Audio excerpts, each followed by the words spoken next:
BWH Plants had their birthday sale last month, and I splurged for a few new houseplants. Come unbox them with me.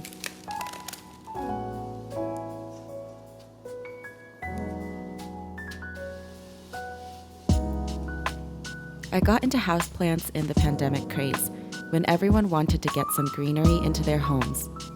Plants were crazy expensive back then, and it's interesting to see how much plant prices have gone down in the recent years since.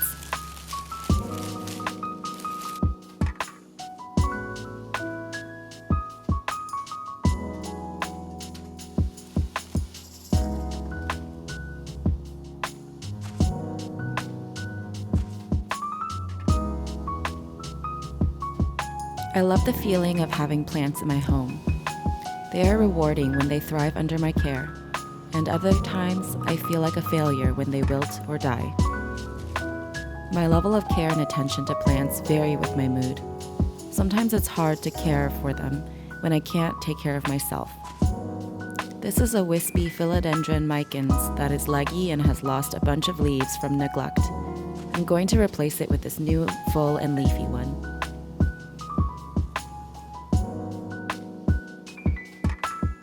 This plant is a variegated Alocasia frydek. It was a dream plant for me years ago, but felt unattainable at hundreds of dollars. I got this 2.5-inch baby for $27.99 with the sale. This plant also has a similar story.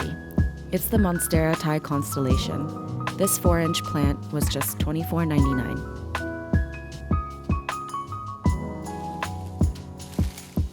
Plants are a reminder for me that growth requires water, sunlight, and time.